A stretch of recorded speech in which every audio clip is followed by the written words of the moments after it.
This is the Clutch Picks Sports Betting Podcast, Week 11 NFL Picks. My name is Sheldon Alexander, and I'm joined by the Scores Lead betting analyst, Mr. Matt Russell. And we talk about the wave all the time, kids. Guess what? The wave is here. The wave is back. A 10-4 week. We got to double digits. How did I get to double digits? I didn't know that was a thing that was possible anymore. But as we always say, you just got to ride the wave because you know it's going to come back. You know it's going to come back. We'll finish the year strong. Currently sitting at 75, 72, and 3. But we're on the way up. Get in now while the getting is good, kids.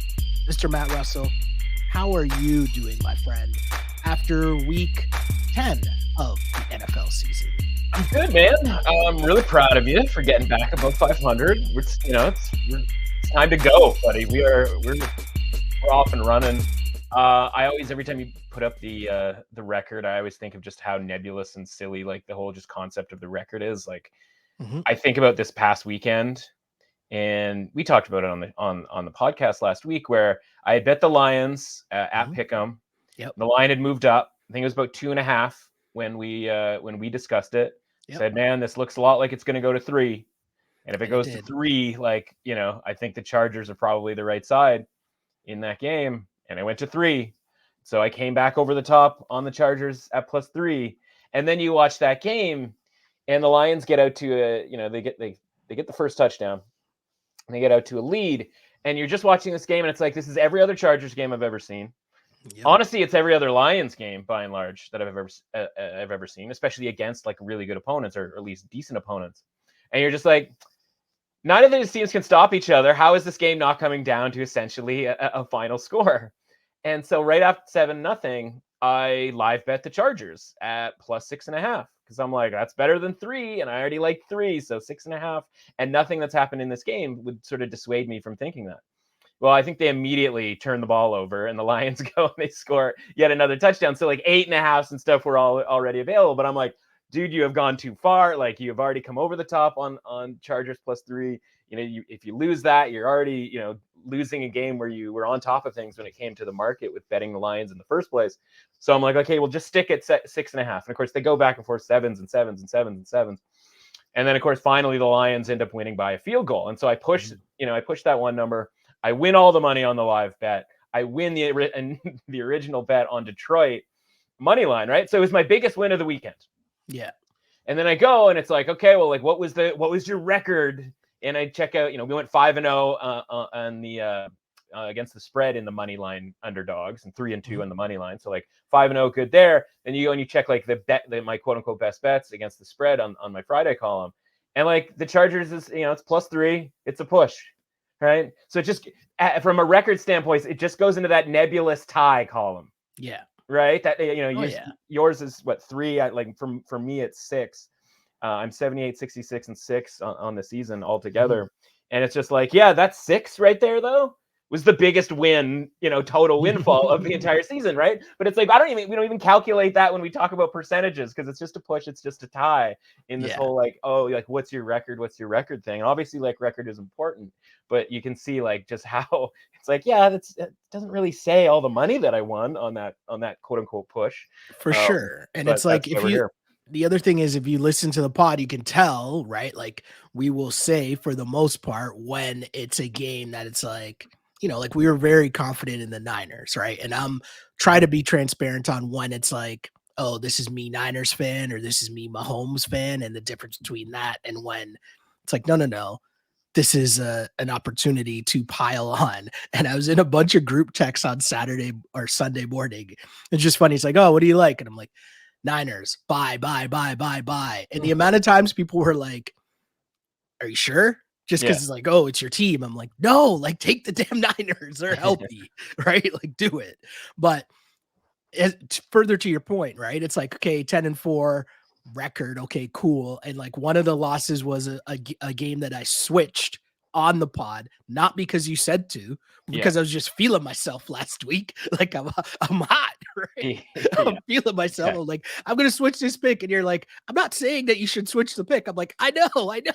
Right. The wave. What was it? I think it was the Bengals. I think it was the Bengals Browns, right? But it was just Bengals Texans? Oh, no. Gosh. No, I wouldn't have been even Browns Ravens. Oh, okay. I was on the Browns. And then I'm like, no, Ravens, switched over to the Ravens, right? It is like, by the way, like you're feeling really good about when it's it's a 14-point fourth quarter lead, right? And it's like, yeah, they didn't even win the game. For sure, what? Right? I thought we were pretty good there. But that's the principles that we talked about, right? The record is important, but that's why he's sticking to the principles, because when football happens, right, you hope to be on the right side more than you're on the wrong side, because you know that football is going to happen and stuff like that transpires, and then we move on to the next week. And if there were games last week, I was kind of like, you know what, these primetime games aren't really that good. Can't really say the same this week because it's bangers only this week. Bangers only. We start with Thursday night football matchup. Bengals at Ravens. Ravens at home, favored by 3.5 points. AFC North battle, both on a short week, obviously, both coming off bad losses. For me, classic field goal game here.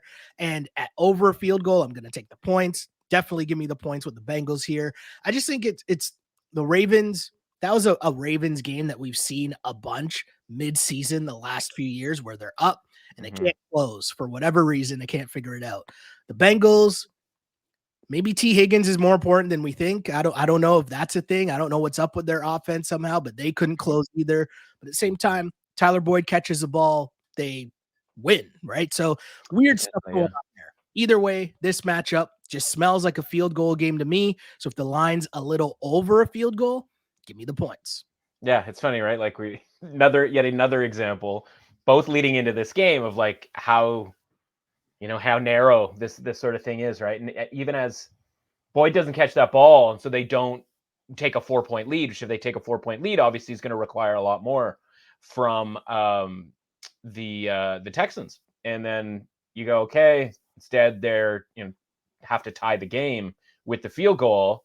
And for those of us betting on the Bengals, we're like, I'm kind of okay with a tie because that means we at least get a chance to cover in overtime. Yep. But then those of us who had the Bengals in Survivor are then like, oh, wait a second, you know what? I probably would have just been okay with the 4-point lead and sort of take our chances from there, right? And it's like, you get into that like weird space where you're like, yeah, I got a little greedy there, being okay with Boyd dropping that football.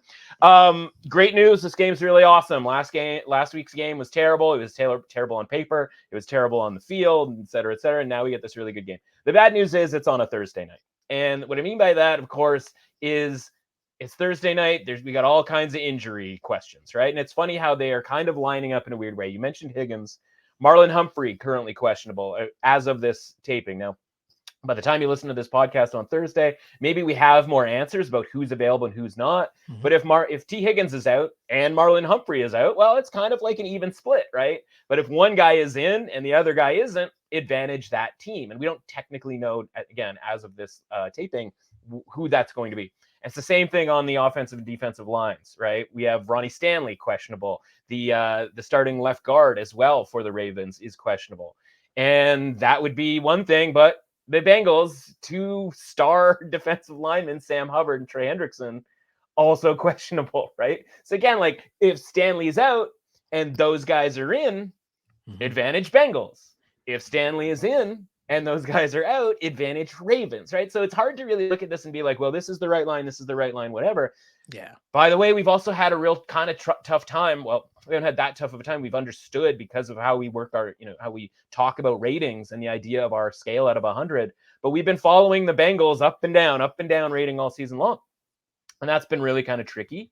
Luckily, we are educated about how this stuff sort of works.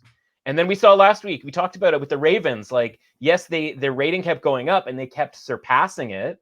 And again, with a 14-point lead, you're like, yep, they're going to cover it again, right? The rating, maybe they should be the top-rated team in the NFL. Maybe they should be a top 3-rated team.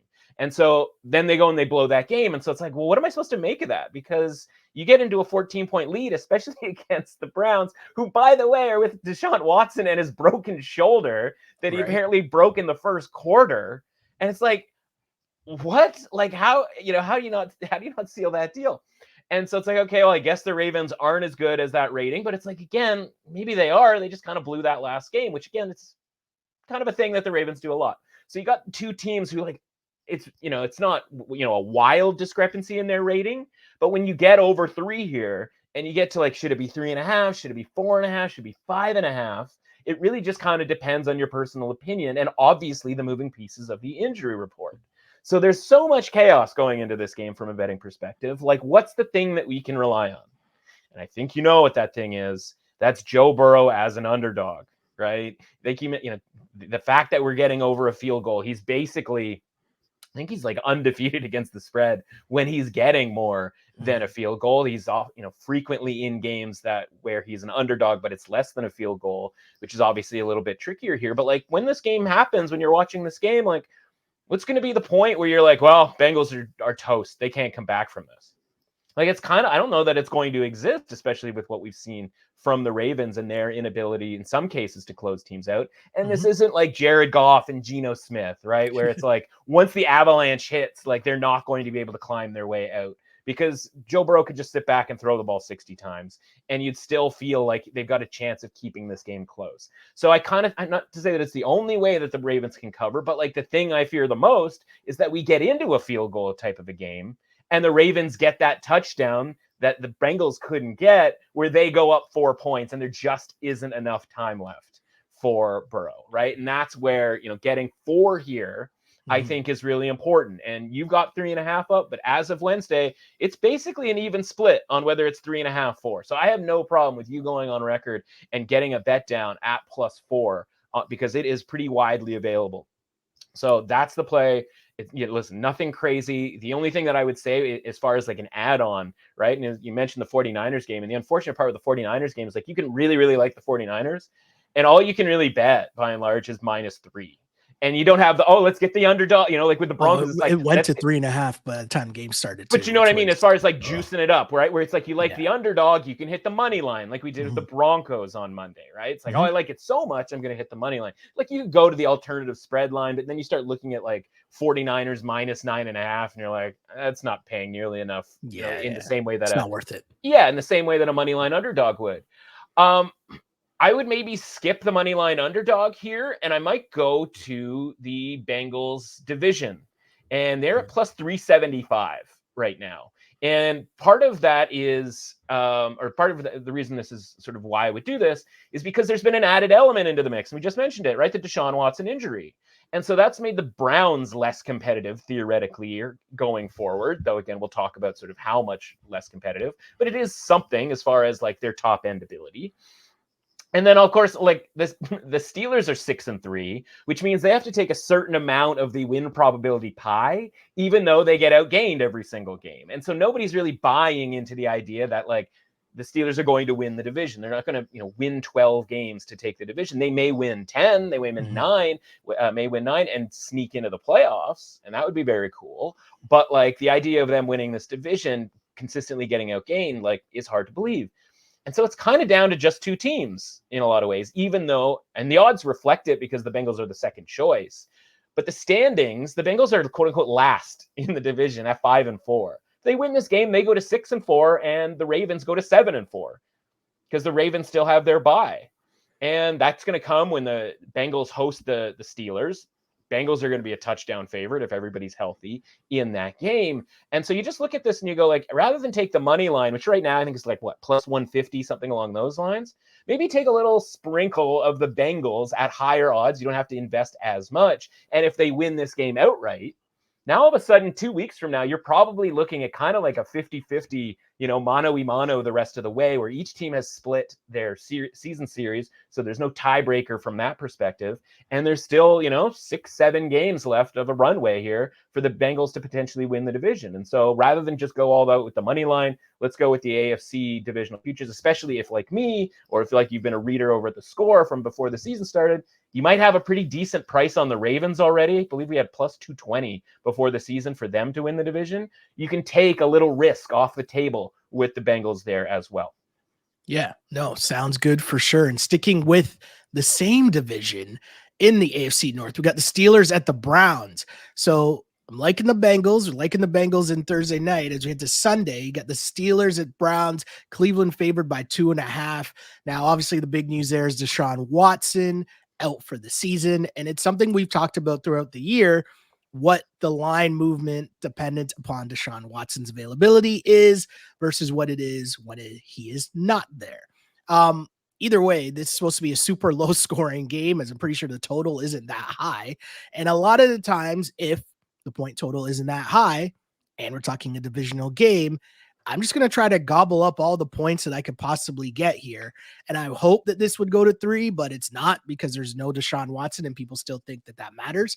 So I'm going to get the 2.5 here with the Steelers, who somehow, some way are in these games despite not being able to move the ball. So you made a really interesting point there, Shell. And that's the, people thinking that this matters, right? And we have seen that the market theoretically thinks that Watson down to, to Walker matters. And it probably does. Like, I'm not saying that it doesn't by any stretch of the imagination, right? But and that's what I mean by long term, right? So over the course of the next 8 games, I would be willing to say that the Browns are going to win one fewer game because PJ Walker is the quarterback and Deshaun Watson isn't, right? Like, that's just sort of the idea. But when you spread that one game over 8 games, it's essentially like 0.15 of a game, or like 0.12 of a game, right? Like it's essentially an eighth of a game in one individual game. And so in one individual game, what does that really mean, right? And it means that this line it was toggling between 3.5, 4, a lot like the other matchup in the AFC North. And then when the announcement came out, it actually fell down to 2. And maybe there's been buyback with this 2.5. And to be honest, obviously 2.5, there isn't a massive discrepancy there. But if the point is that Watson and Walker in a 1-game scenario, there isn't that much difference, this has to be a buy point on the Browns now that we're getting under a field goal. I like the Steelers conceptually a lot better when it was +4 with Watson. This is what we do every week, right? With varying quarterbacks. We are fortunate enough that we have seen PJ Walker play. A lot of the times it's a guesswork. Who is this guy? How bad is this dude going to be? Is this guy going to be good? Will Levis, is he good? Is he bad? Your man's Danny DeVito. How bad is he going to be? And where it's just sort of this nebulous thing. We know how good PJ Walker is. And that is to say, okay, right? Yeah. But I don't think he needs to be any good to beat the Steelers, because as we said, the Steelers, getting outgained every game. We saw the Steelers somehow pull off that first game against the Browns, where it was Deshaun Watson comes out, and by the way, apparently that's his thing, is throw a pick 6, basically, first play of the game type situation. He did that against the Steelers. The Browns probably still should have been able to come back. They did come back, take the lead, but they probably should have hung on for the victory regardless. And so I just look at this and I go, I think the Browns still going to be able to run the ball against the Steelers. Steelers defense, even their secondary. We talked about it a bit last week, and the idea that Jordan Love wasn't going to be able to take advantage of the Steelers' shaky secondary.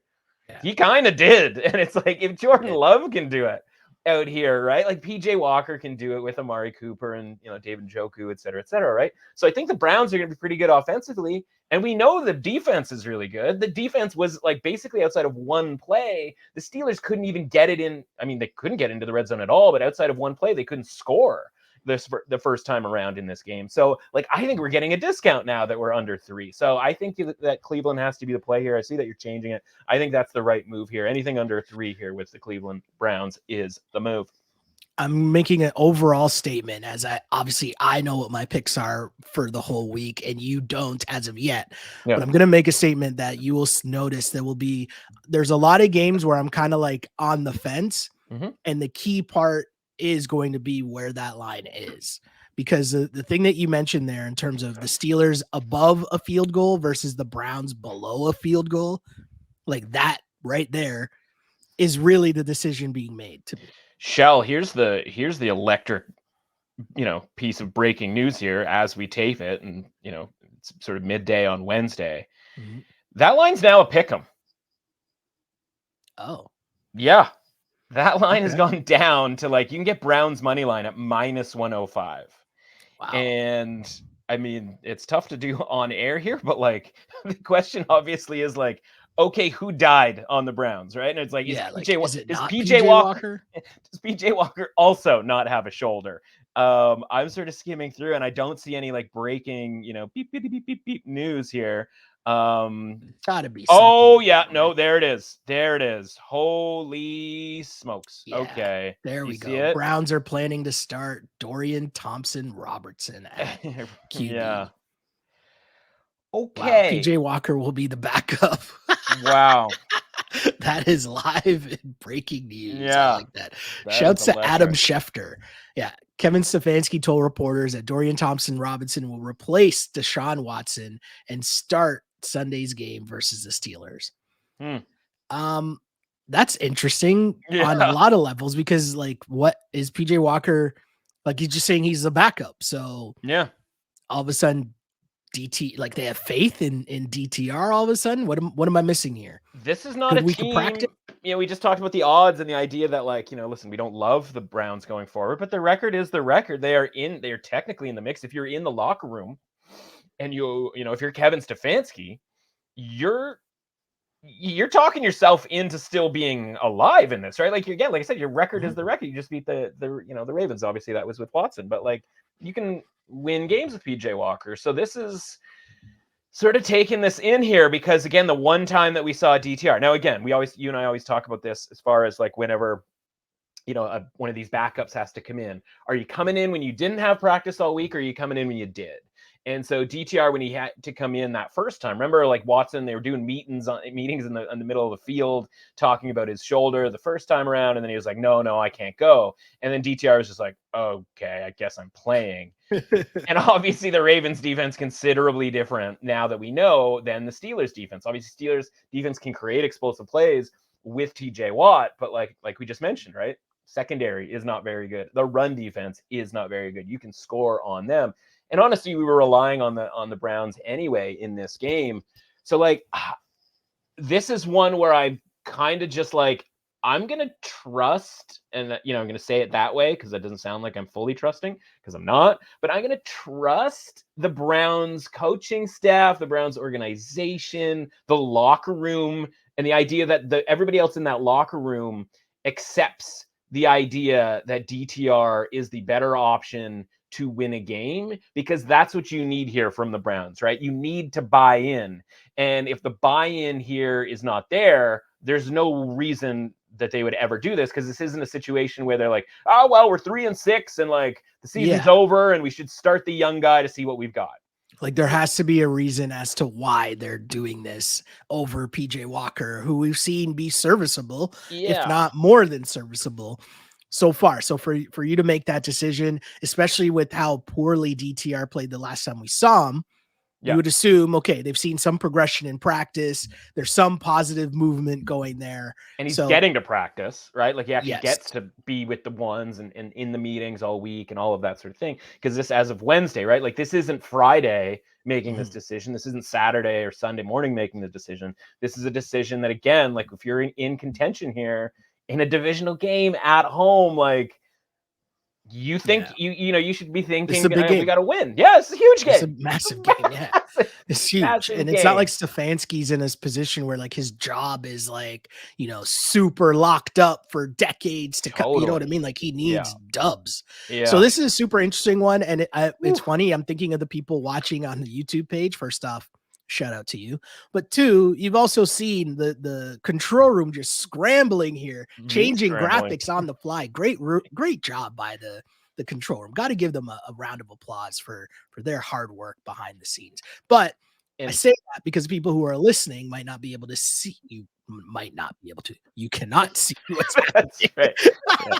Unless they're literally listening in the room right now, and I'm looking. No, there's nobody here. So right, the people listening to the podcast obviously can't see what says on the screen. Steelers -1 at Browns. The pick is Browns +1. Pick and game, as Matt said, and there will be line movement on this game before Sunday for sure. So stay tuned to that. That's what I was going to say. I was going to say, like, I mean, listen, by the time you listen to this, like, maybe it will have settled one way or another.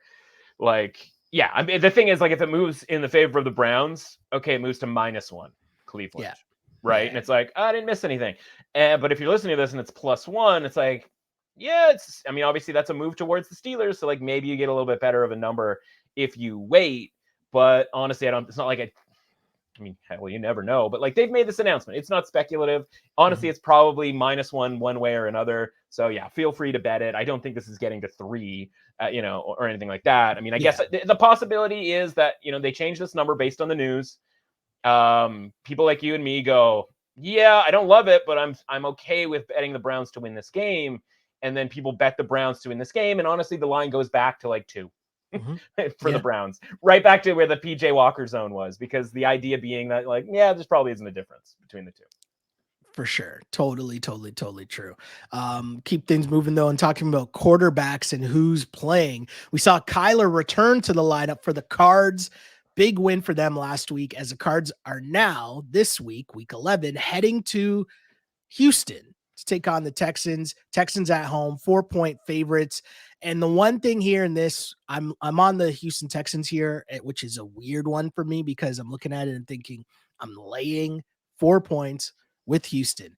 Right. Not a favorable place for me to be. But I'll say this. I would assume that D'Amico Ryan, who used to be the defensive coordinator for the San Francisco 49ers, is familiar with Kyler Murray's work. So there's some semblance of, okay, what are we doing here? What are the key points we need to hit? All that fun stuff. The other thing is, cool for Kyler to come out in his first week back. Juices are flowing, adrenaline's pumping, cool. But now it's week 2. The Falcons are involved. Right. Exactly. The Falcons are involved. Now it's week 2. Now it's kind of like a step up. And I know you might not think it's a step up against the Texans, but the Texans are doing some work right now. And CJ Stroud is balling. I don't like it at over field goal, but I also think that the Cards just go back to their losing ways and come back down to earth. So for that reason, it's a tough one. I don't like it, but I'm on the Texans -4. Yeah, and I was on the Falcons last week, and the idea was like, they're going to do the things that are going to bring their rating back to where they're very modest rating, by the way, back to where we thought it should be. I.e., they're going to involve Bijan Robinson, because Arthur Smith is hilarious in that, like, he tells everybody how dumb they are when they make suggestions, and then he literally takes those suggestions and he does them. And what happened last week? Bijan Robinson getting the ball, scoring touchdowns, like all things that we bet on, right? If you read my stuff over at The Score. And so it's like, yeah, but they still lost. Yeah. And you're like, man, you know what? Maybe the Falcons are just terrible, right? So that's the tricky part, because obviously the Cardinals' rating has to go up. I mean, certainly goes up from Clayton Tune. And the tricky part is, like, does it go that much farther up? And this is what we talked about last week, because Kyler Murray replaces Josh Dobbs, which is like a really weird thing to say, because Josh Dobbs is this like mercenary, like traveling bandit who just goes around, like, wins football games. And Kyler Murray has like $190 million contract or whatever. And it's like, are we sure who's better? And I still don't really know, because it's like, if Josh Dobbs was on the team for the Cardinals last week, like, do they win that game? And like, the answer is maybe, right? Like, it's definitely maybe. I mean, they also were losing right up until that last drive. And so I just look at this and I go like, okay, a couple of different things. One, Texans, their rating. I don't know, right? Like, we had their range. They are right at the peak of that range. We're actually bumping their range higher, right? They're at the absolute theoretical ceiling. They have gone through the ceiling, if you will. And it's like, yeah, okay, I think that's fair. But now it's like they've broken contain and they are on the loose. Like, how high could the rating possibly go at this point? Like, somebody let me know, like, when it's going to stop. We have people talking about CJ Stroud MVP stuff this week. Like, obviously never going to happen. But like, that's the type of buzz that we're talking about with regards to like the broken containedness of the Texans, who, by the way, almost lost to the Buccaneers 2 weeks ago at home and lost to the Panthers 3 weeks ago. And anything that we've seen from the Panthers would make you realize that, like, just about anything is possible with the Texans. So like, I think like the ceiling right now of a 45 out of 100 for the Texans is like probably fair, maybe even more than fair. Okay. And so where do we go with the Cards? Because I'm watching that Cardinals game, and you start, once Kyler is like at least throwing the ball deep to Hollywood Brown, and Rondell Moore, is bopping around, and Trey McBride is so good and so much better than Zach Ertz. And you just sit there and go like, why was this guy not more involved? Like, I guess that Zach Ertz is in the room and you can't like demote him because of everything that he's done in his. But like Trey McBride is like the 4th best tight end in the league, I think. Yeah. Just nobody knows it, right? And at least for like from a fantasy football perspective, he might be the 4th or 5th best tight end. And so you just go, man, Cardinals are kind of nice with those options, right? Like it's kind of a little bit scary to bet against them. And so if the Cardinals are actually like not good because the defense is still pretty porous and they got, lucked out because Desmond Ridder is like a Halloween character, right? He will always find you. You can't, even when you don't think you're betting on Desmond Ridder, like he will come up out of nowhere and you will all of a sudden be betting on Desmond Ridder when you didn't know it. It's just, I look and I go, yeah, the Cardinals, if this is good and the Texans like play kind of not at the peak of their range, I kind of just prefer the money line with the Cardinals. Yeah. Like, you know what I mean? And almost like not even money line, but like money line alts where it's like they win by like 7-10 and you don't even get like the CJ Stroud like driving on you late. So, I mean, you can tell like I'm super on the fence about this because like I don't want to be like, hey, because you make all the good points about the Cardinals. It's like, yeah, it was the Falcons. And even then it was like by the skin of their teeth and like such a kind of like, he brings a lot of like energy for that first game, but we see how that kind of like falls apart when you play a good team, especially on the road. And if the Texans are a good team, then like, yeah, -4, -4.5, like that doesn't seem all that much for the Texans to cover this game. So I am still very much on the fence about it. I kind of prefer, if I absolutely had to bet it at this time, it's like I'd wait and kind of hope to get a +200 on the money line for the Cardinals. I think it's like +180, 185 right now. But it's one that honestly by Friday, after I do a bunch of research and kind of dig into this a little bit deeper, could easily be Texans, for sure, minus the points. No, I got you. I'm going to be riding out this CJ Stroud thing for another week. And my guy, D'Amico, of course, I'm rooting for him as well. But yeah, we'll see how that goes. Cause it's not a favorable great point about Ryans. It's a great point about Ryans. It's not a favorable place to be though, laying 4 points with the Houston Texans. Not where I thought I would be at the start of the season, but here we go. We're like hearkening back to the old days where it was like grin and bear the Texans +10.5 against somebody, right? And now it's like, oh, -4.5? Like what? We got the Titans at the Jags. Jags at home laying 6.5 points. This is an interesting one for me because, we love the taking points with Mike Vrabel, and the Jags in theory got exposed by the Niners, but I don't really know who was expecting much from the Jags against the Niners last week. Story for another day. This game might be more their speed if you're the Jags, right? Yeah. More like within your weight class. They could obviously win this game, but I mean, I would never lay the 6.5 points with them. I could see them winning the game by like a field goal or something like that. But if you're giving me 6.5 points, I'm going to take that with the Titans every single time. I tell you what, are you interested in 7? Because that line is pretty much widely available at 7 right now. Why not? So get, the control room's already lit up. Let's get the control room changing that to 7 because that is widely available. And it's terrifying because you're right about the idea of, you're right in both cases, right? The idea about like, are you ever dying to do you ever want to in any way lay like a significant amount of points to the Jaguars? Like they, we've talked about this before. They literally like never cover as a favorite. And obviously Mike Vrabel underdog, like we like that sort of, all the time. And like since when does a team who scored 3 points last week? Since when should they be -7? But the line has moved up from -6.5 to 7, and this is like a different deal for both the Jags and the Titans, right? Like this is one of the better teams that the Titans would have played all season long. I think you're right. I shouldn't say you're right. I agree with you. I think it's Titans plus the 7. I think they can win this game outright. Somebody's got to cover somebody on the back end because that's the thing that I think is sort of driving this, the idea that this is going to be a really good game for Trevor Lawrence against the Titans pass defense.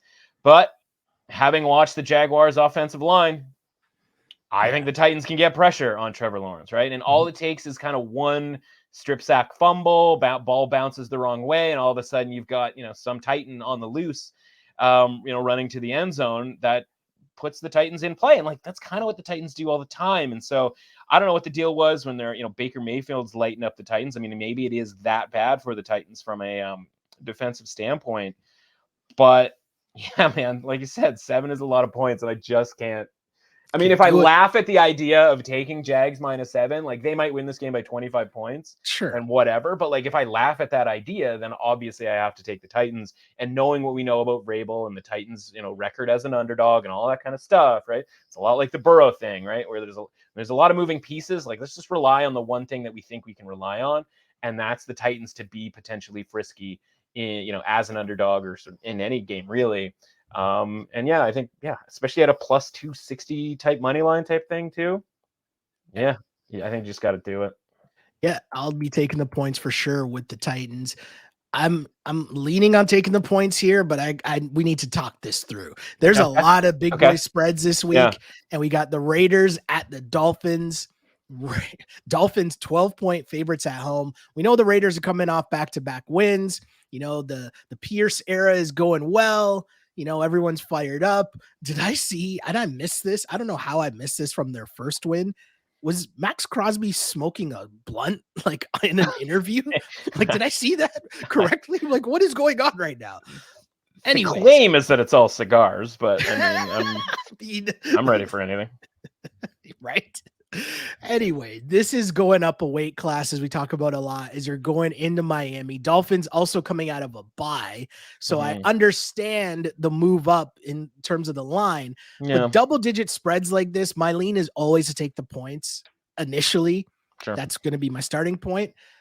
But I am wondering if this is just one of these games where the Dolphins offense is just going to be at its peak because HN's supposed to be back. They're obviously coming off the bye or healthier, etc.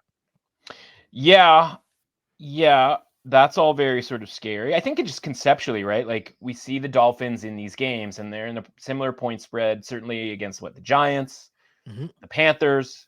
It says a little higher than the Patriots, and they cover all those games. And then you have to decide, like, are the Raiders in the category of the Giants, the Panthers, and the Patriots? And then you think, and I think to myself, like, no, I think those 3 teams are the worst 3 teams in the league. Correct. Right? Like, those, I kind of just listed literally like the 3 worst teams, especially now that Kyler's back with the Cardinals, and like, Justin Fields is back with the Bears. And honestly, the Bears have shown enough to not be sort of lumped in with that group. Even though it took a lot out of them to just beat the Panthers on last Thursday night. So I just go, okay, you're putting the Raiders into that category.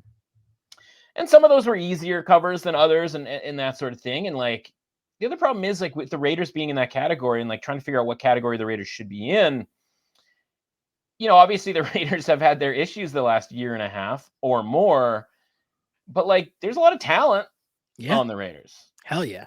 Right? Like, Josh Jacobs is like doing work. I thought it was really interesting that it's like, I actually get input on the runs I want to, of the plays that I want, like the runs that we do.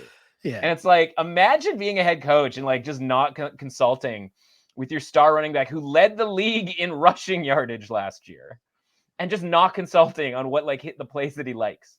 Yeah. Right. And so it's like, oh, okay, like that's just a microcosm. And obviously the macrocosm, if you will, is like just everything you've heard about how much the Raiders hated Josh McDaniels, right?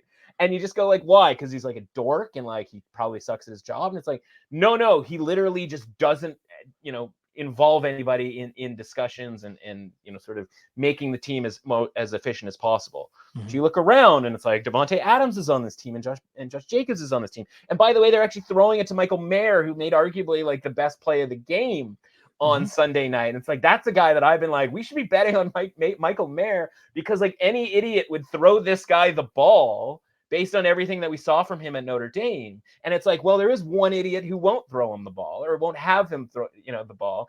And that, of course, is Josh McDaniels through Jimmy G.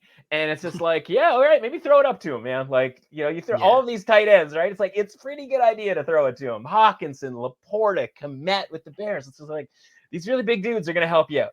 And so it's just like, okay, they got kind of like 3 layers of players. They actually had decent plays. So when you got down to like 3rd and 2, it was like, all right, let's dust off Hunter Renfrow and get a quick screen to him, because that guy will put himself in harm's way to dive to get that 3rd and 2 or that 4th and 1 or whatever.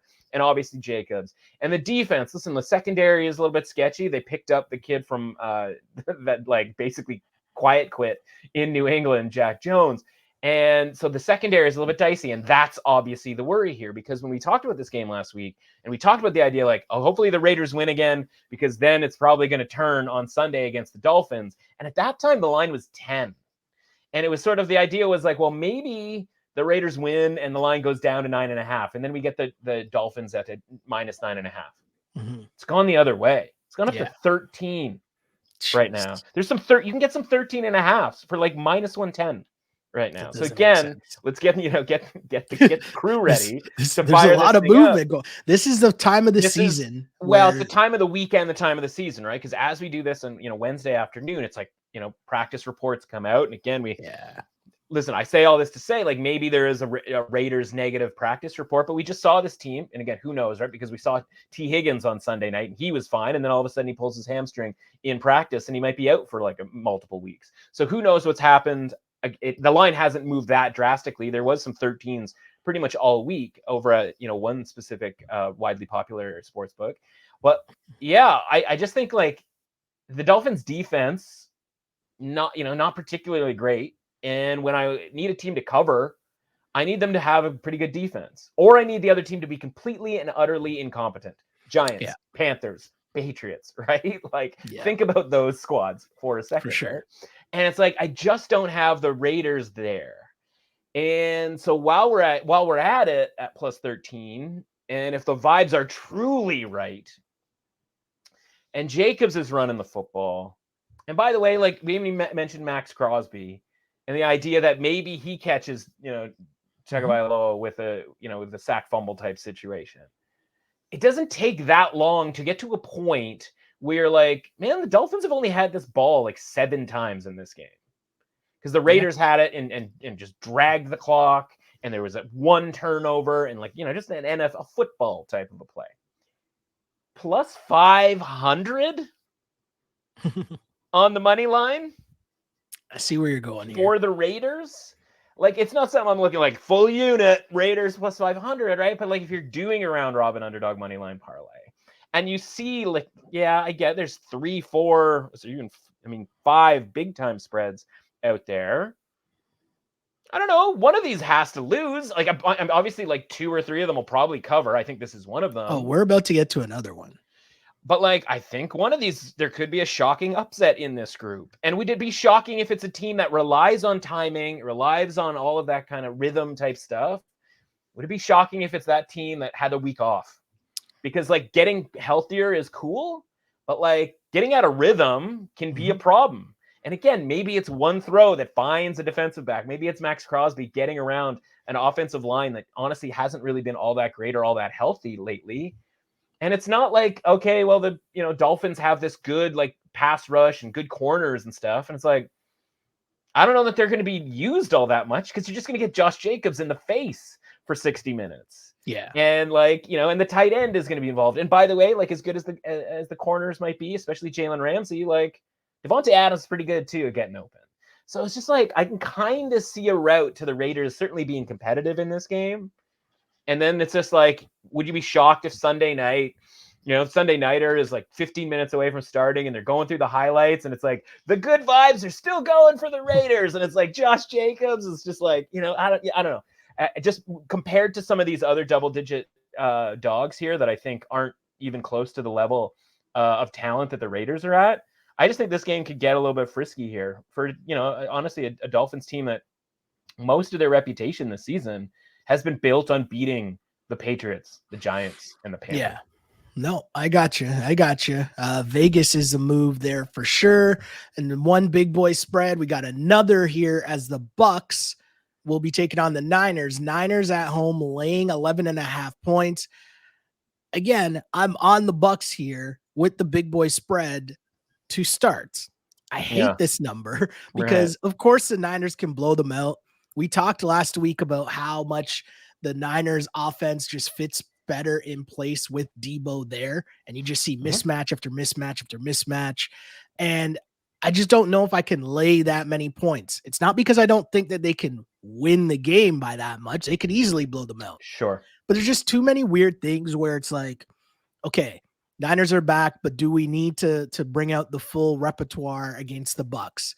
Also, for whatever reason, the Bucs being down big, you just see Mike Evans running free and catching a meaningless touchdown for absolutely no reason at all. Like those are the things that I'm worried about that you need if I'm going to lay that many points. So I'm nervous here, but that's why I'm on the Bucs plus 11.5 here. So sometimes when we talk about rating, right, the idea is like, okay, there's this number and it's like the right number for a team all the time, right? Like we talk about the Jackie Robinson 42 club, which the Buccaneers are very much involved in, right? Yeah. And it's like, well, they don't, just because their average rating is a 42 doesn't mean they're always going to play to a 42. Yeah. And that 42, by the way, like I happen to think is like a skosh higher than average because it's a veteran team and you're not going to get the same like crazy swings necessarily that you might with a team that's a little bit younger who's rated, you know, kind of similarly or has a quarterback like a Mac Jones who you just never know like what you're going to get. How bad is it going to be on a weekly basis for Mac Jones, right? Yeah. So it's like, I don't know that we're going to get a ton of Buccaneers like playing above average, like as an above average team. I don't even think we got that last week when they won, you know, relatively easily against the Titans. Like Rachaad White like cracked a long run. Like since when does Rachaad White kind of get loose for a long touchdown, right? Mike Evans certainly made his usual, you know, catastrophic drop in the end zone, but they were able to overcome that against the Titans. And so I just, you know, reminding everybody that this just kind of is an average here. And so like, well, what games did the Buccaneers play where they play below average? And it's honestly like the best competition that they've faced. The Bills, the Eagles, right? Because Baker gets in the space where it's like, oh man, like I got to do this and I got to do that. And like the run, you know, the run game isn't working like in any way, shape or form and like all that kind of stuff. And like that sets up like this game a lot, right? Where it's like, oh man, 49ers defense, like so warming. and you know, and you're like, yeah, Baker's not able to get anything going. And like Mike Evans is like totally checked out because the ball isn't like perfectly thrown to him. And like I said, you know, the run game's not doing anything to help. And then like what's left at that point? Yeah. Chris Godwin, Caden Otten, like I don't think that's a thing. And again, then I don't know why Tennessee wasn't able to do anything against the Buccaneers pass defense. But it's like, okay, is Brock Purdy and the 49ers offense, which from a structural standpoint looks a lot like the Texans offense, because the Texans have a former 49er offensive assistant on the team. Like you did the thing about the coaching, and which is really great about the Kyler Murray element. Like, I think it's the kind of same thing where it's like, oh man, Bucs defense, instead of dealing with whatever the Titans offense is, which is kind of boom or bust, right? They're going to take a few shots deep with Levis, and they're hoping to run it down your throat.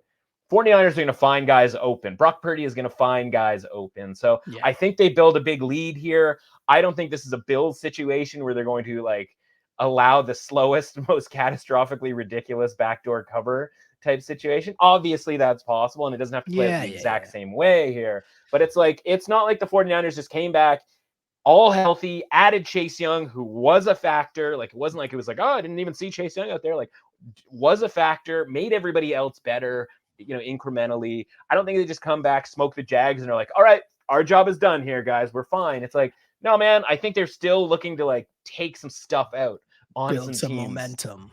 And you know, the funniest thing was that just popped into my head, how hyped I got watching the boombox guy come out with Trent, Debo, and Chase Young in the middle. I was like, oh yeah, they got Chase Young too. Yo, Baker has no chance against that D line, right? Like that's a problem for Baker. Because I remember, I was like, not that I forgot they had Chase Young, but I'm just saying the fact that he was up in the front and just like getting down to, is like, yo, this D line can be a problem. Also, I'm gonna add in something that has, the pick has been changed for the people listening at home. San Francisco minus 11.5. Doesn't take much for you to talk me into this, but what I found hilarious last week was the Trent Williams post game where he's talking about, because Trent Williams back and he's a massive part to their offense as well, right? Sure. But he was talking about the DB running away from him when he was pulling. Yeah. He's out pulling for McCaffrey. Yeah, and he's like, yeah, that number 31 guy like ran away. I don't know if I've ever seen that before. I would do the same thing. I don't blame the guy. That's a massive, massive, massive man. We're on the Niners to take a massive, massive spread here. 11.5. Let's go to the Jets at the Bills. Bills at home and favored by 7 points here.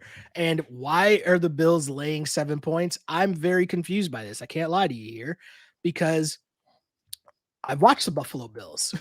Yep. And one of the things we talked about is last week, yeah, whatever the record is, there are games that we are very, very, very confident in.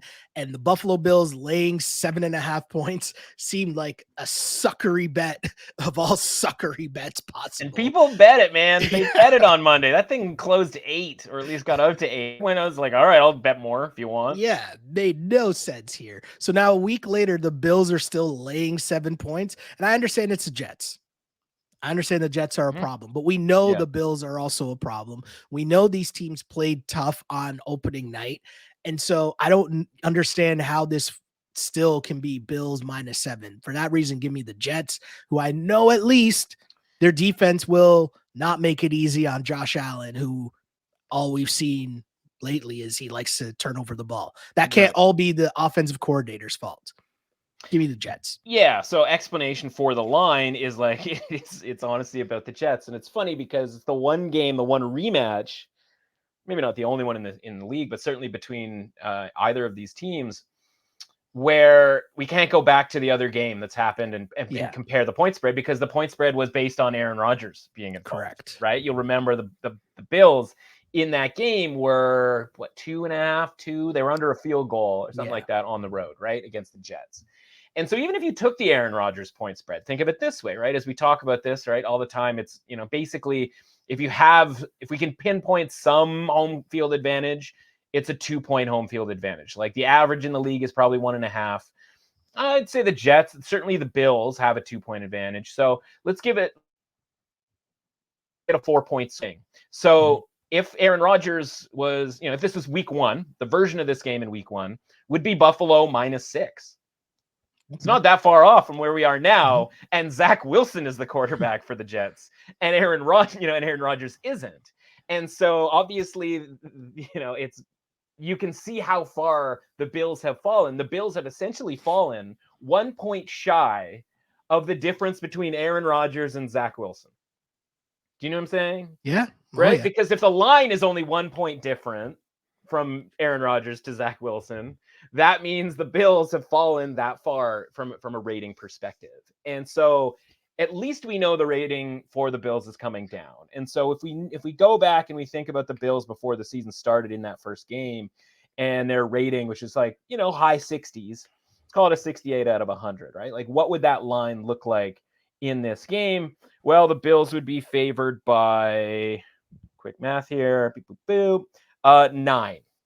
So it's fallen from 9 to 7, which, like, obviously with the key number of 7, like that's a pretty significant move. And obviously that's not the Aaron Rodgers Jets. That's just the Bills, right? Yeah. That's just the Bills rating against Zach Wilson. Obviously we know what the number would be if Aaron Rodgers was involved. Yeah. So, the line isn't crazy because we have, because we track this stuff, we know that, like, okay, they have dropped. But the reality is like, things are not going well in Buffalo. They are firing people. Like, this isn't like, oh, we've won a handful of games here and like nobody notices that we're not good.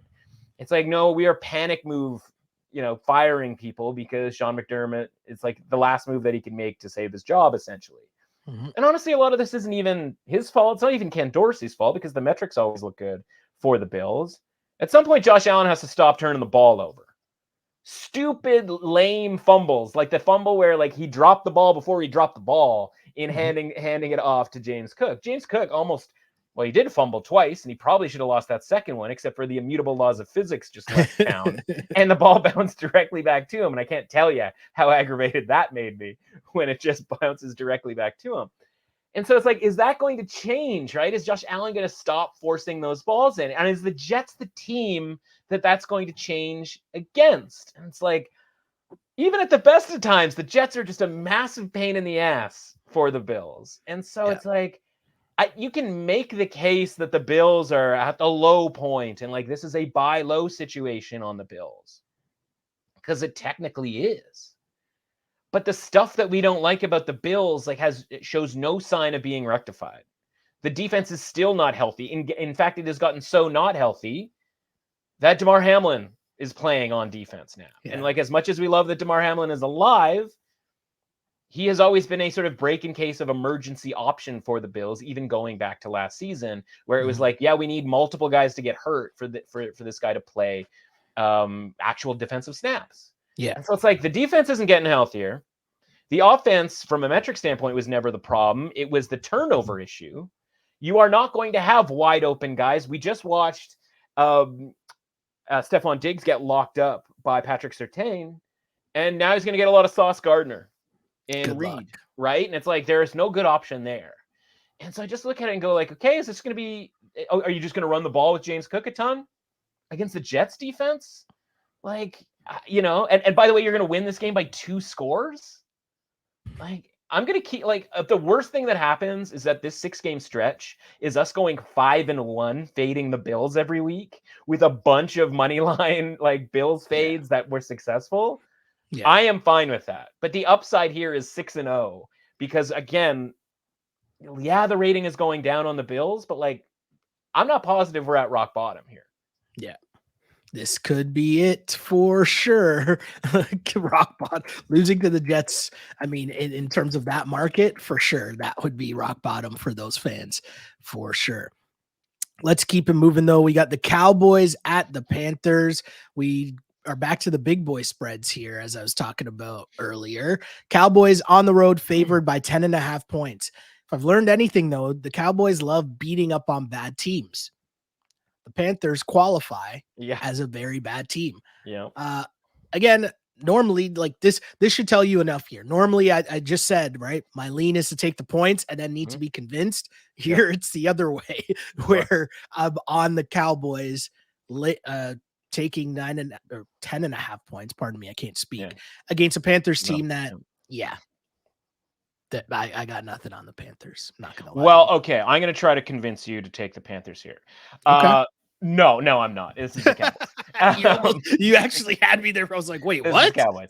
Yeah, I mean, what are we talking about here? The Panthers are horrendous, like just so bad. And even like the things that like you hoped were gonna make the Panthers better, like just haven't. I will say, like, as a note, like getting healthier defensively, JC Horn potentially coming back. We'll have to see whether. You never know with the 21-day, like the window is open for a guy to come back. Does that mean like he's been standing outside the window, like banging on it to try to get into a game? Or is it like, yeah, he's back maybe next week, right? Like, so we'll see what happens with JC Horn. And by the way, like getting JC Horn back in his first game, basically all season, or at least since week 1 or week 2, is that great? It's like, you know what I mean? Is that going to change anything for the Panthers outlook here? What's the best case scenario for points for the Panthers against the Cowboys, right? Like, man, it's true. 10-ish, like, like, I don't know. Even saying like they might get 10 is like, oh God, I don't even see that happening. So yeah, I just look at this and I go, it's 10.5. That's the correct number based on power ratings. The Cowboys, by the way, like if their power rating right now is 68 out of 100, we'll just sort of use that kind of as a number. You can, tweak that up, a power rating point here or there, right? Whether it's low 70s or high 60s. There's a possibility that the Cowboys are better than that. Definitely. Especially in the rejuvenation of their offense that happened over the last few weeks, where it was like, all right, we're going to do this a little bit differently. So it's kind of gone under the radar.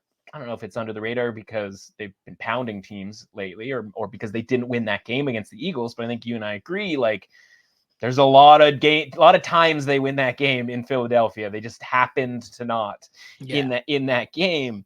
And it's honestly one of those, the rare game, that game in Philadelphia is one where after that game, the Cowboys actually, I think, in my estimation, got a move up in rating. And the Eagles got a little move downwards in ratings because the underlying metrics for that game were so heavy in favor of the Cowboys, where the betting market, the sharp betting market, the odds makers were like, you know what? The Cowboys at +3 that number was too high in retrospect, even though they got away with it by not covering. And it's one of only a couple that were sort of like that, where they went against the idea of like, well, this team wins or this team covers, so this team goes up in a market rating. That's not what happened. So I just go, okay, Dallas could be like really good, and they're only getting sort of credit for being good.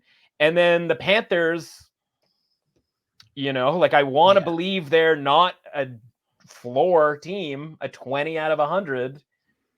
But like, there's not a ton there. Again, outside of the idea that like Burns and Horn come back and like they play well and they're healthy and like they actually matter. I think they do if they're playing other bad or even mediocre teams. But against a team that like will just kind of look at that and be like, sure, cool. Like you have one good pass rusher. We can handle that. We have all kinds of weapons and a better offensive system here where it's involving short passes, getting the ball in CeeDee Lamb's hands. By the way, that guy is on the come up with regards to his statistics, excuse me. Yeah, I think this is one where it's like, what am I worried about Carolina's like vicious home field advantage? Like, no, I think the Cowboys probably, get business handled here in this game as well. I like it. I like it a lot. What about this one here? We got the Bears at the Lions. Not quite into the double digits for the Lions, but close, as they're 9-point favorites at home. I like the Lions here with the 9 because I think they just get buckets. They put points on the board. Right. And I don't know what their defense is able to do too much, but it's not like the Bears offense is lighting up the scoreboards, even if Justin Fields is supposed to be back, which, I mean, if we're being honest, their offense did seem more functional with Tyson Bagent than it did with Justin Fields. No? Yeah, in a different way, right? I think there's a lot of stuff that Justin Fields in theory can watch from those games and be like, okay, I just need to do that stuff. And if you watch like think about Bagent whenever he would just take the ball and run with it. And he would just sort of, he'd get the first down and he'd slide or he'd get it sort of, he'd never take any hits or anything like that. Yeah. Whereas like if you just got an extra 15 yards because you're Justin Fields on those plays. Like it doesn't have to be forced. They'll run plays with him, which is also, by the way, an added element, right? Where it's like, yeah, we're just going to do a QB sweep here on 3rd and 2 to the edge. And like, that's something that Justin Fields can do where Bagent can't necessarily do that. And obviously there's an explosive element in general to Justin Fields. So I'm going to upgrade the Bears by having Fields back for this game. And I think the market has done that too, because this opened 10.5. Okay. And I was under the impression all along that Justin Fields is going to play in this game. So I bet Bears plus 10.5. And then it got announced. And then it wasn't like immediate, I don't think. It certainly didn't feel immediate. But like this line then drops down to 9. Mm-hmm. And it's not the keyest number in the history of time here, but like there's a difference between 9 and 10.5. Like that number 10 will become involved. And I just kind of go like, I definitely don't really want anything to do with the Bears at plus 9. I don't know that it goes any lower, by the way, because if it goes to 8.5, all of a sudden the Lions become a apex teaser option to get that under 3, right? Like imagine Lions under 3 in this game for a teaser leg. So if it does, then okay, cool. Like that's the play that I would do it. So like I just have a small bet already on the Bears plus 10.5. I might like I'm more likely to come back on the Lions at -9 if it comes down to, like I said, 8.5, or you can get -9 at like even money and all that kind of sort of betting math type stuff. So yeah, I think the line has probably gone a little bit too far here off of this news. But yeah, I certainly had no problem betting the Bears early because the Bears defense has gotten a lot better. The run defense has always been good. That's the way you stop the Lions, obviously. Yeah, it's just a tricky game that I'm kind of just fine with a small position that I already have on a line that's already gone. I know that's not all that exciting for anybody out there, but that's life. There's a lot of games. I got you. It's just another lesson though, in terms of the importance of numbers, right? And like feeling a lot more comfortable being on the Lions at -9 than -10.5. I think that's a very important lesson. And by the way, like we mentioned the idea, like the Lions, that spread getting out to 2.5 and 3, we mentioned that last week. Like, that's a basis of the Lions rating getting like kind of nuts, right? Like that wasn't against the Chargers necessarily. That was, there's reasons to, if a line moves, right? Sometimes it's fading one side, sometimes it's backing the other. You couldn't fade the Chargers after 2 straight wins, I don't think, at least not to that degree. So I think that was people really, really liking the Lions in that game. And again, you watch that defense, And, Dan Campbell goes for it on 4th and 2 because he's not positive his defense can stop anybody coming back the other way. And so, like, that's the other element of, like, why I'm not dying to come back on Detroit here, because this easily could be a 14-point game, 17-point game, something along those lines, where the Bears, with Justin Fields, are able to move the ball and backdoor this game. And when, again, what do we talk about with regards to, the Dolphins or the Cowboys? The Dolphins in a negative way. I don't love the defense. Cowboys, I'm fine with thinking that they can build a 21-10 lead and then just not let the Panthers get anywhere near the goal line. I don't have that same confidence in the Lions at this point. No, I got you. Super interesting one there. And you mentioned the Chargers on the road in Green Bay, laying 3 points. Chargers, again, favored on the road by 3 points in Green Bay. This is a tough one. As you mentioned, the Chargers lost in a shootout to Detroit last week. Packers lost a close one in Pitt. But I'm having trouble laying 3 points with the Chargers on the road. And I know the Packers have been brutal this year, but I just feel like I kind of have to. I feel like the rules tell me I should be taking the Packers at home plus the points here. Yeah, I agree. It's part of it is like, okay, the Packers obviously offensively been really, really ugly. They got the Rams, they get the Steelers, right? And obviously the Rams are like the team who defensively were okay in that game. They just the Packers had so many chances. It was like this like scrimmage, right? Where it was like, yeah, oh, you haven't had the ball in a minute. Let's just give the Packers the ball back because they need to work on some stuff offensively. And it's like, it wasn't pretty, but like they got enough, they got to run a bunch of plays, right? And it was like, that was the good thing for the Packers. Obviously they won that game against the Rams, right? But they're probably in retrospect, never going to lose that game with your guy, Brett Rippon involved for the Rams. And then they go and maybe that gives them some confidence to go into Pittsburgh. And honestly, like Pittsburgh covered, and we talked about how that game was going to be like very similar to the Titans game the week before, and literally finished Steelers by 4 in the exact same way. So it was like kind of creepy in that case. But you go into Pittsburgh and like they were hitting deep shots and they were working the middle of the field, down the field, and you're like, okay, like maybe we're sort of like finding the right plays here, the stuff that we like. And like now they go back home, and is this against a good defense where like all that good sort of vibes are going to go away? I don't think so, right? Because it's the Chargers defense. It's like kind of one of the 5 most perfect defenses that you might want to like, keep the good vibes rolling against. So, I think the correct number is 3 in this game based on, sort of my ratings, market ratings, all that stuff. And that was indicated by the fact that this opened 3.5, or at least was available for 3.5 with a little bit of juice on the Packers. So I bet the Packers plus 3.5 at like minus 117 was the best price I could get on that. And then honestly, the number went back down to 3, and I was like, all right, I'll get a little bit more of the Packers at 3. I don't think it necessarily crosses down through 3 because, I mean, again, the Packers are not a good football team. Yeah. But honestly, like, it's hard to say that outside of, a couple of, good players and a couple of decent things they do on offense, I don't know that the Chargers are either. So, yeah, I'll definitely take the home team plus the 3 points in this game. Definitely an interesting one there, and another interesting one here for all the wrong reasons, as we have your man's Tommy DeVito and the Giants taking on the Commanders. Commanders at home laying 9.5 points. I can't believe I'm saying the words Commanders laying 9.5 points. Yep. And I'm in a position where I'm laying 9.5 points with the Commanders here. But I took a step back and I thought about it. And I'm like, why can't they win 17-7?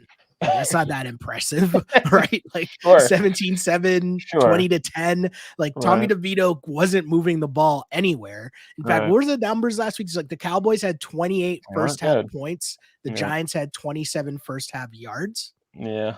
I mean, you could tell me anything because I didn't watch a second of that game on a featured screen. So I was actually in the office very much that the day. 4th screen of 4. And everyone was talking to me, oh, I'm juicing up the Cowboys line to take them by minus 20, minus 25. And I'm like, that's cool for you guys to do that, but I have no interest in doing that or watching this game. Right. So I'm happy for you guys for doing that, but cool. Long ways to say here. I don't know if Tommy DeVito can put up 10 points. I feel like the Commanders can put up 10 points. I don't really like this game at all. And if you told me that they covered the 10 points, cool. I'm just not going to bet on it. I'm just not going to bet on the Giants and Tommy DeVito. That's just where this lies. That's where you want to be, not in the Tommy DeVito camp.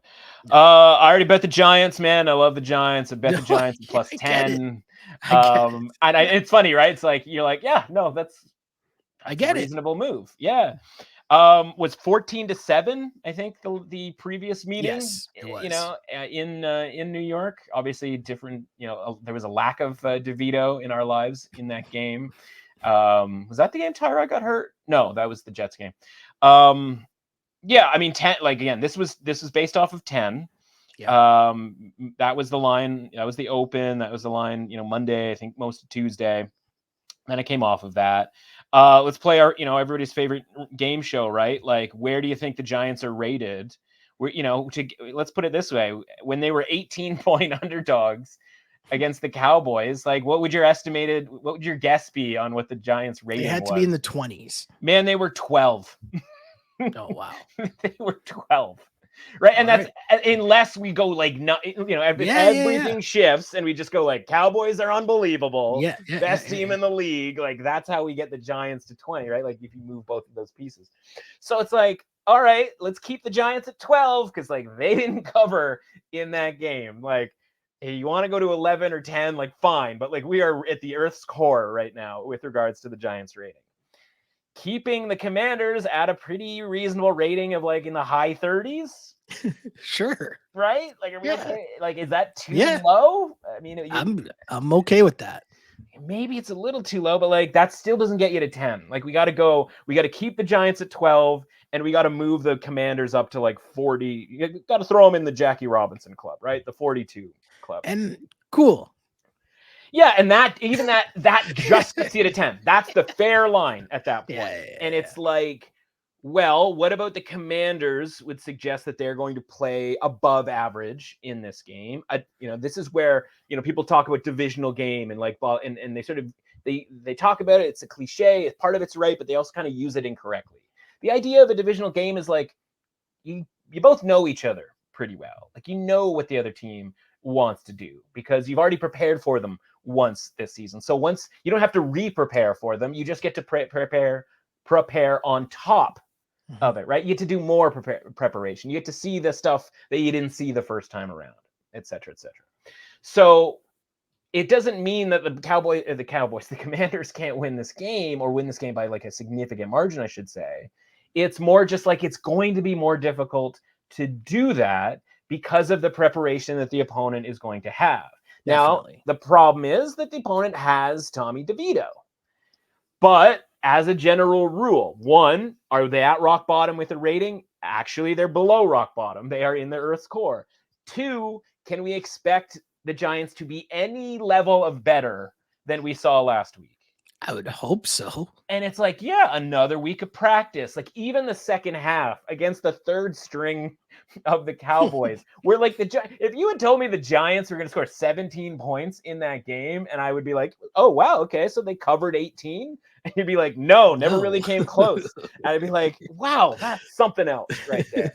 So, but it's like, this isn't the Cowboys offense. Exactly. That they're facing this week. It's the Commanders offense that they've already faced, that they've already done well against in that 14-7 game, which was a 14-7 win, by the way, for the Giants.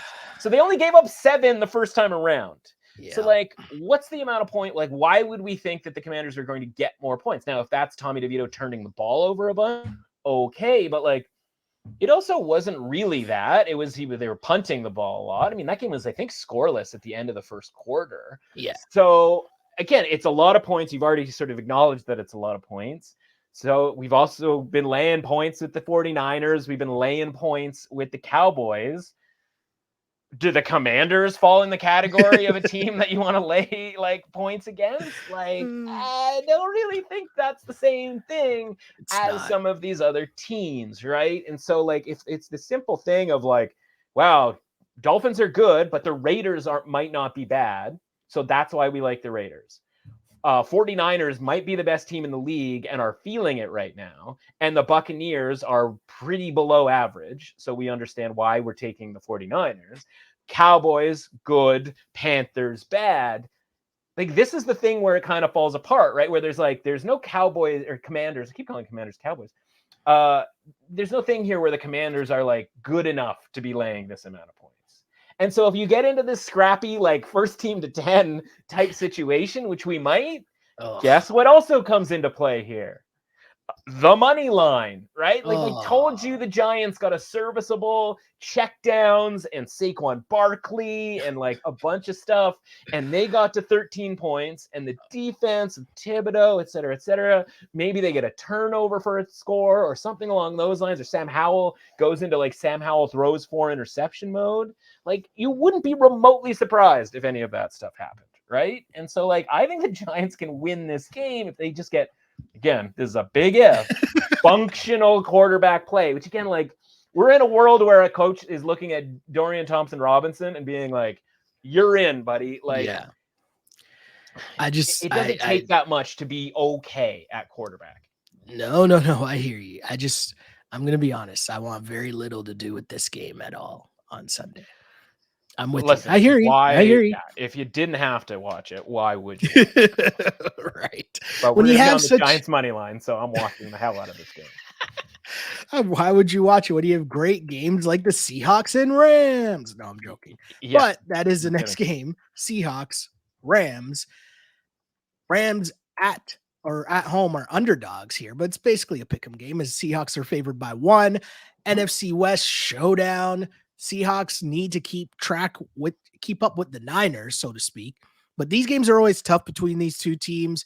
Rams are at home, coming off a bye. Stafford should be back in the mix. Mm-hmm. And, I feel like the rest might be good for the Rams team. And I like the Rams here in this one. Yeah, I mean, Stafford comes back, but you go, all right, how healthy is he actually going to be, right? Because this is a guy who will come back and play if he's not fully healthy. Correct. And we commend him for that. Is that something that I want to sort of bet on when the idea is like, I need you to win a game here? Or is that something that I want to save for a situation where they're, +7, +4.5, like, something along those lines, whether it's home or on the road. And yeah, like that's kind of where I rather save this. This line, obviously moving with the Stafford confirmation, has moved their rating from way, way down with Brett Rippon to back to kind of like just below average from a team perspective. And obviously the first game that we saw this season with these two teams against each other in week 1, the Rams kind of just like, honestly, it was like a stunner, right? Like they just came out and Stafford's healthy, like peak Stafford vibing, like doing shimmies out there, and he's just zipping the ball around. And it's like the Seahawks are just like, what's happening? And by the way, like the Seahawks not fully healthy on defense in that game. True. Now, Seahawks are a lot healthier on defense, right? Jamal Adams is there. He's out there causing disturbances, right? You're another sort of week into the Witherspoon era and, Reek Woolen and all of that sort of thing. I just don't think that I want to be betting on the Rams here, asking them to win a game against a team that, while shaky, a team like the Seahawks, where, we talked about, like, is your average, like, are you going to stick to your average or are you going to swing on polars?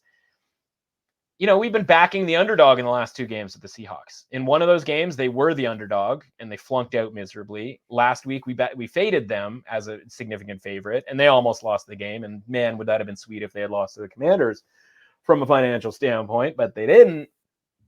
But again, this is a comfortable matchup for the Seahawks. And they don't need to do anything special. They just need to beat a team that, like, cool, you got a week off, but like that might get Matt Stafford into the game. But I don't know that that's necessarily going to like keep him in the game or mean that we're getting like the best version of Matt Stafford, which is like, it sucks because when he's good, it's like a lot of these quarterbacks, like Kyler, right? It's like, it's so much more fun when these guys are like at their best health. And so when people complain about oh man, what a soft roughing the passer call, it's like, which would you prefer, man? Would you rather, Tommy DeVito, or would you rather healthy, fill in the blank, quote unquote, star quarterback in these games? It's like, yeah, if there's a couple of sketchy roughing the passer calls along the way, and it keeps these guys upright so that we get healthy Matthew Stafford, we get healthy Kyler Murray, and go on down the line. Like, there's a lot of things I like to complain about that are worthy of complaining about when it comes to officiating. The roughing the passer stuff just kind of isn't one of them, because, like, God, what happens if Patrick Mahomes gets hurt? What happens if Tua gets hurt, right? Like, it gets so bad so quick in a league that's already kind of bad from a quality control standpoint. So all that is to say, like, I'm not ready to commit to the Rams being all of a sudden back to kind of pretty close to the maximum rating that they have been at all season long. Whereas the Seahawks can do enough stuff defensively, offensively, that, like, they should win this game. And we're not asking them to win this game by margin. You know, exactly, I'm not saying like, hey, could you hold on to a 5-point lead? It's like, no, man, just like get the field goal late, which is like a Pete Carroll move, right? Like, that's the other thing about Pete Carroll. He'll keep you in the game as an underdog because he'll go for field goals when nobody thinks he should. And by the way, like, he'll also keep you if they're in the game if he's the favorite, because he'll go for field goals and you don't think he should. So, like, if this comes down to a field goal, which I kind of think it does, then, like, I'm going to prefer the team that has more talent, that is more definitively healthy, and is honestly just better both sides of the ball. No, I got you. I'm going to stick with the Rams and then regret it very quickly.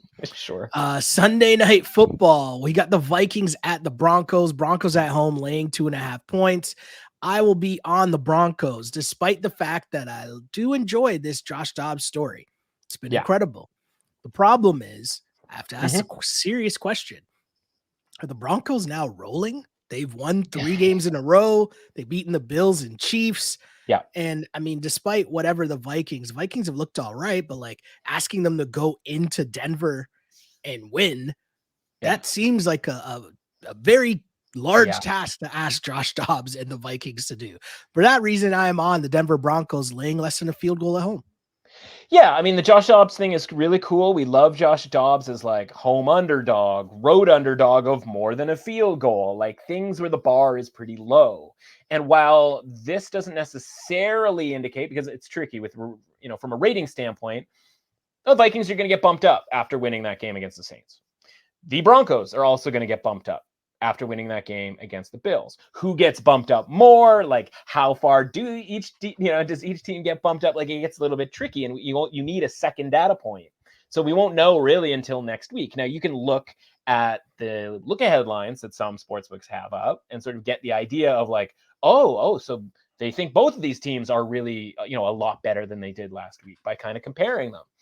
Problem is, the Broncos' opponent next week is the Cleveland Browns. So we don't know what to make of that whole deal. And so, there's no sort of, comp there necessarily.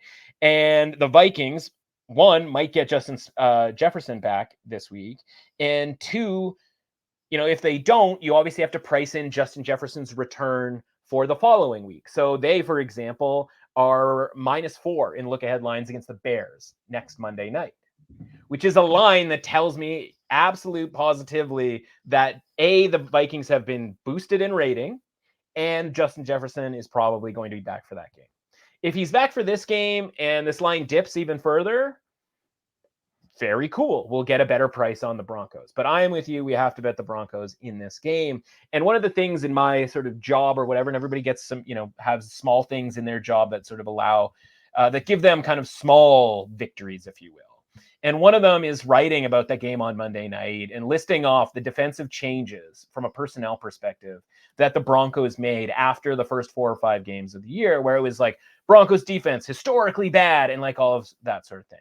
And one of the players that I mentioned was Jaquan McMillian, which I thought his name was Jaquan McMillan and couldn't really figure out why I was spelling his name wrong. And it took me a real long time to figure out that I was missing an I because it's McMillian and not McMillan. But then he immediately steals the ball from James Cook on basically the first play of the game.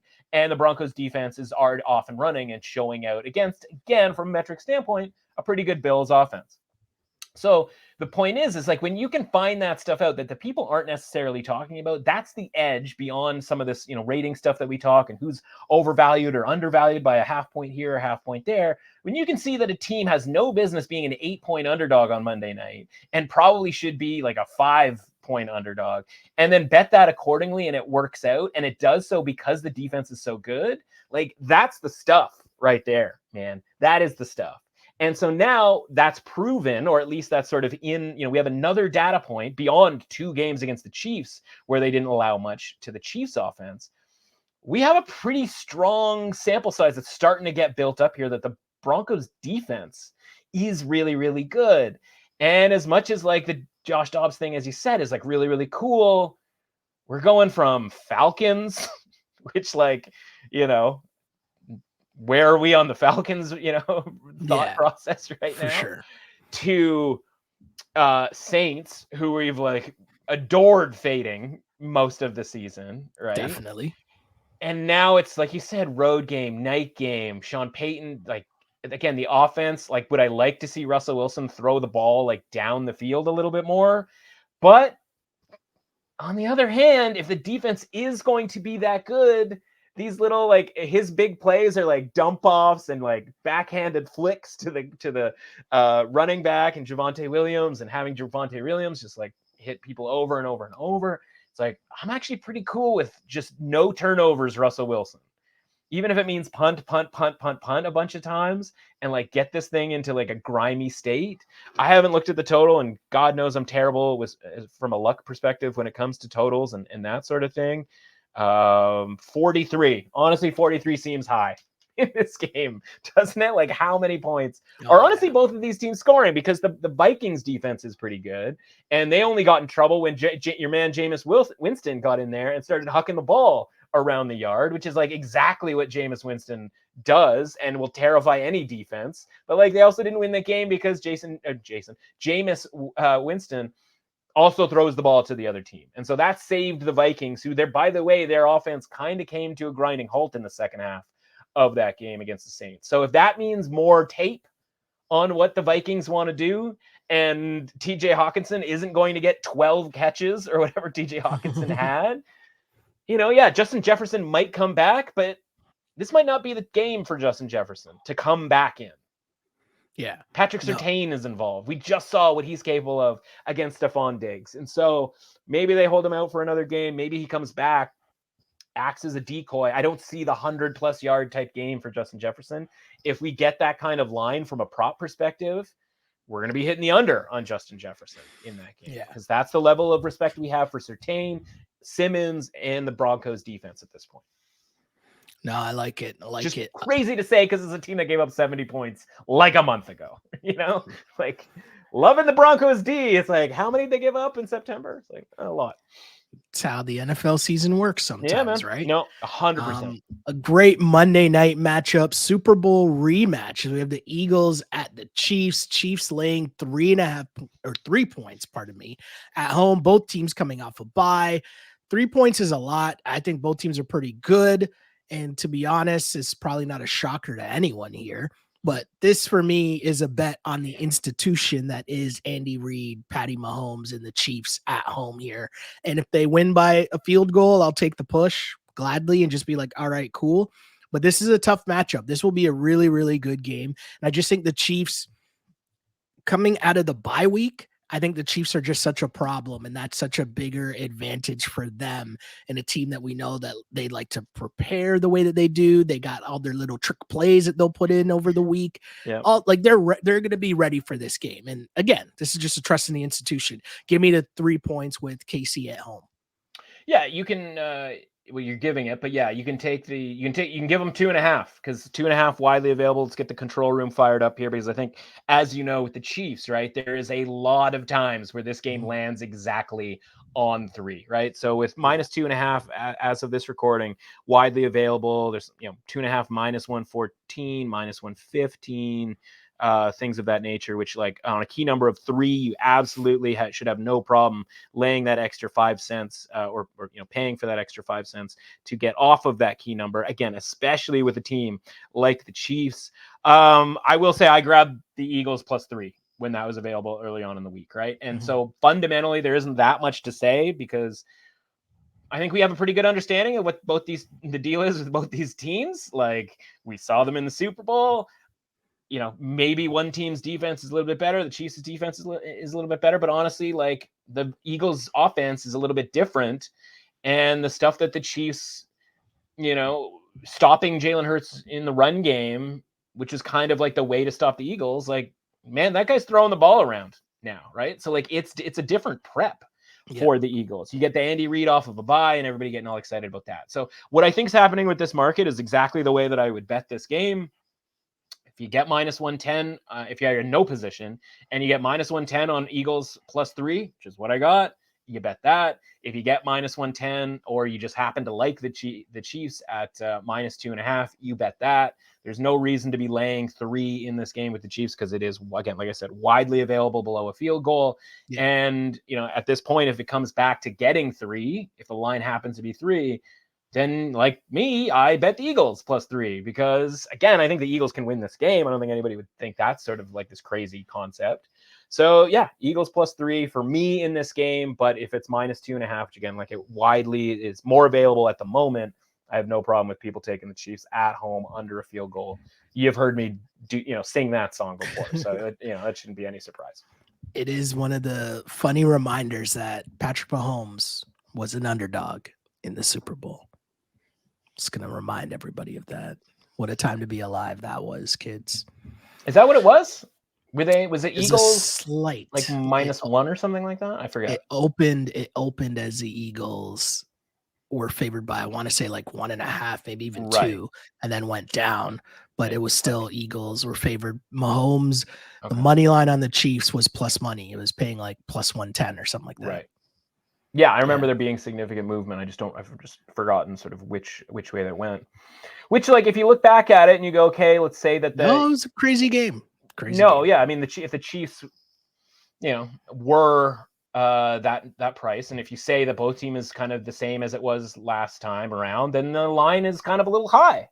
Yep. Because if the Eagles were a small favorite, then the Chiefs with a 2-point home field advantage or even a 2.5-point home advantage, line could be Kansas City -1.5. So by the way, if you're opening bet Kansas City, like we also saw the other team, in this case, the Dolphins, last time the Chiefs played, we saw the Dolphins take a bunch of money.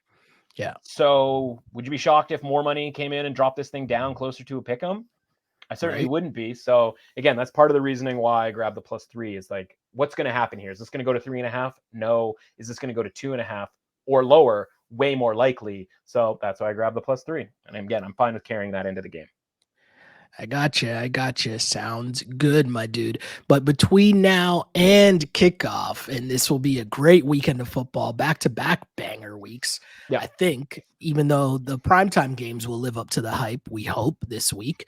Where can the people find you online? Yeah, for me personally, on Twitter @MRussAuthentic, and then obviously everything that I write over at The Score in the betting tab. Fun article coming this week, along with in replace of losing the second path in Survivor. We're going to change it up. We're going to do a little futures menu.